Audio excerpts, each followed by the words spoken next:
Alia En Saadi, ce n'est pas la première fois qu'on annonce votre mort. Ceux qui annoncent ma mort aujourd'hui questionnaient mon existence hier. C'est pas très important. Est-ce votre vrai visage? Celui-là ou un autre.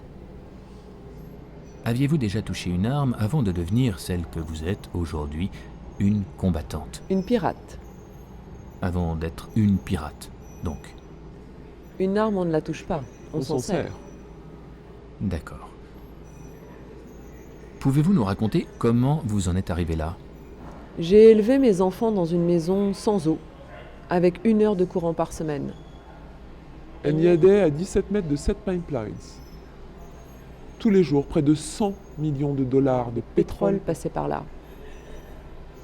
Mes 3 fils, ils ont manifesté avec leurs amis, en avril 37. Un avril noir, ils l'ont appelé. Tous ont été arrêtés, torturés. Vos fils meurent et cela change votre vie.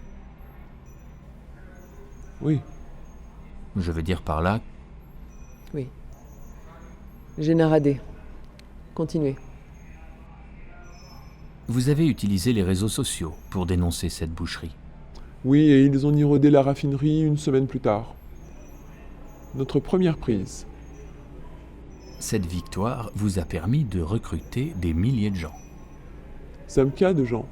Et ça Aja, des professeurs, Des instituts, tuteurs, des docteurs même des garagistes. et des militaires.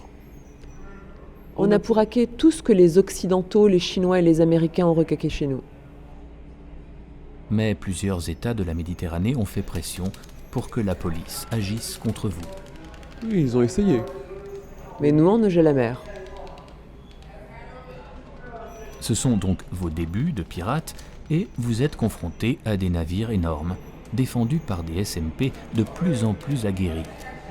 On était tout petits. Et on n'avait pas du tout la même puissance de feu. Mais j'ai compris que on n'avait pas besoin d'être plus shakti ou plus fort. Juste de leur faire mal. Ce que vos ennemis ont appelé la stratégie du trou d'épingle. Oui, c'est une légende qu'on raconte à nos enfants. Il suffit d'un trou dans une armure. Pour qu'une guêpe s'y faufile. Nos canaux, ce sont nos guêpes. Et le trou, nos frères, chez vous. Les complices, comme vous aimez à les appeler, vous les journalistes. C'est une attaque de ce type qui a conduit la communauté internationale à vous accuser d'être responsable de la plus grosse marée noire en Méditerranée des années 50. Pour avoir une marée noire, il faut du pétrole. Le pétrole, c'est pas moi qui le vends, et j'ai pas eu la cita. Ils ont voulu faire un exemple et ils ont eu une marée noire. L'utilisation des drones ne vous a-t-elle pas ensuite obligé à changer de stratégie? Vous êtes faibles, vous les Occidentaux. Vous gourachquez trop votre peau et vos grandes îlets. Avec 5000 canaux rapides, j'ai attaqué et filmé ce que vos gouvernements ne voulaient pas laisser voir. Et je l'ai montré au monde entier. Et le monde entier a réagi et Il est venu se battre à nos côtés.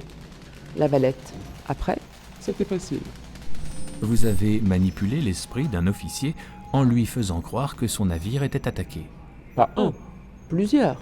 Il en fallait plusieurs pour s'en donner le coup. Mais comment avez-vous pu pénétrer des systèmes aussi sécurisés? On avait dit pas ce genre de questions. Mais vous avez déclenché un tir d'un navire français sur un navire d'escorte ami italien. Quelqu'un vous a aidé? Une puissance étrangère? Je ne répondrai pas à cette question. Ensuite, la nuée pour capturer le butin. On pourrait dire que c'est votre signature.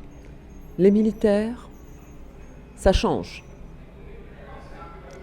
Ils font autre chose. On va gueuner Mais tant que vous volerez. On vous volera aussi.